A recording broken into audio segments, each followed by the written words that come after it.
Nagpahatid na po ng pagbati, si Pangulong Bongbong Marcos sa lahat ng mga Pilipino ngayong araw po ng Kapaskuhan, di ba? Good news naman tayo. Medyo good vibes muna. Iwas muna tayo dito sa mga negativity ngayong araw po ng Kapaskuhan dahil araw ito ng pagbibigayan, araw ito ng kasiyahan, partikular po sa mga bata. At araw din ito ng pagmamahalan. Anyway, sige, nagpahatid po ng pagbati ang ating presidente, si President Bongbong Marcos, at ang kanyang hiling, may the Christmas season bring light to our hearts. So sana daw po itong season na ito, kung hindi man po kayo nagsiselebrate ng Pasko, itong season na ito, kung ano man itong sineselebrate natin, regardless kung anong tawag natin dyan, or kung ano pong conception ninyo sa okasyon na yan, sana magdala daw po ito ng liwanag sa ating mga puso. A short message lang ito ka-coffee, no? Pero striking. President Marcos wished that Christmas would bring love and strengthen bonds among Filipino family. Sana daw po magdala ng pagmamahal at patibayin pa ang ugnayan. Magdala ito ng pagmamahal at pagtibayin pa ang ugnayan ng mga pamilyang Pilipino. Di ba? Ang ganda ng message na ito. Marcos made a statement through a Facebook post on Monday, December 25, and I quote the President, "Naway magdala ng Kapaskuhan. Naway magdala ang Kapaskuhan ng liwanag sa ating mga puso at muling magbukas ng pintuan para sa pagmamahal at pagbubuklod." Sabi po ng ating presidente ang kanyang pagbati ngayon po sa araw ng Kapaskuhan. Mula sa aking pamilya, isang maligaya at mapagpalang Pasko sa inyong lahat. The president posted a statement as he shared a photo of the first family inside the Malacanang Palace. Yan, kung makikita niyo yung litrato na yan sa post po ng ating presidente, nandiyan po yung kanyang tatlong anak, si Sandro, si Simon, si Vincent, at ang kanyang, of course, ang First Lady, si Madam Liza Araneta Marcos. Sana yun, itong Kapaskuhan na ito ka-coffee, tumibay pa ang ugnayan ng smallest political organization or political entity ng lipunan natin, ang pamilya. Diba? Sana maantig ito at manatili ito, ma-imbibe ito ng mga bawat Pilipino itong panawagan ng ating presidente. So ayun din, ang ating hiling ngayon ka-coffee, ngayong Pasko, sa mga ka-coffee natin na nakatututok pa rin, Pasko pa rin naman, importante na good health, no? Yan ang wish ko sa inyo, yan din po ang ating prayers, no?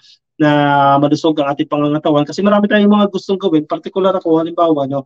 Marami akong gustong gawin pero kapag may sakit ka, nalilimitahan ka, hindi mo magagawa yung mga gusto mong gawin. So very important din yan. I-wish natin na protektahan din natin yung ating sarili, na pangalagaan natin mga sarili laban sa sakit. Kasi once na tinamaan ka na ng sakit, kahit trangkaso lang yan na wini-weaken yung katawan mo, yung physically weakened ka. And then syempre, apektado na yung mindset mo kasi connected na siya lahat parang hindi ka na makagalaw, nasisira yung plano, etc.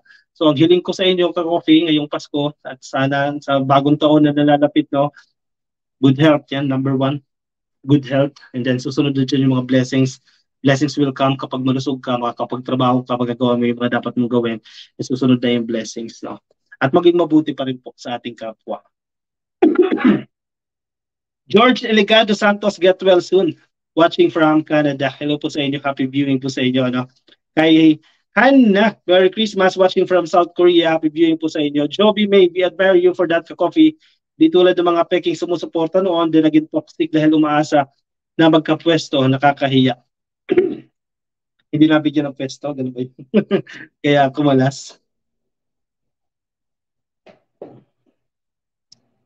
Bong MJR, wala bang gagawin ng Malacanang fake video ni Maharlika na shabu-shabu?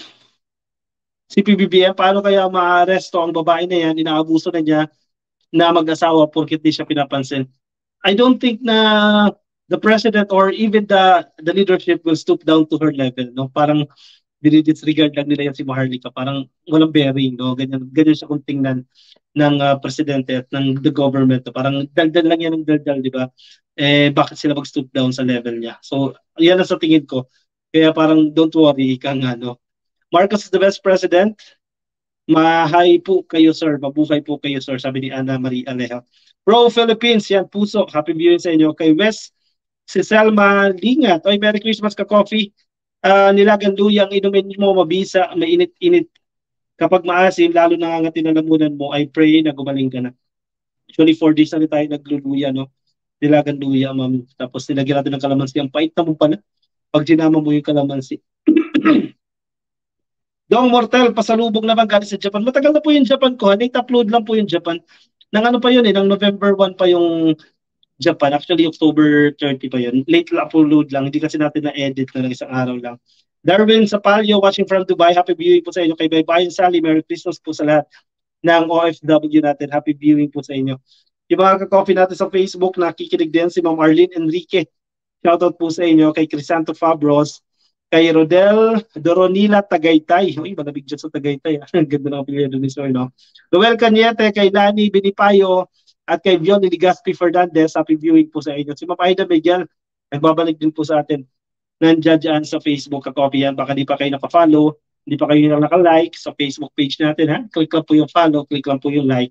Kung nandiyan dyan kayo sa Facebook. At kung nasa YouTube po kayo, ay i-click lang po ang subscribe.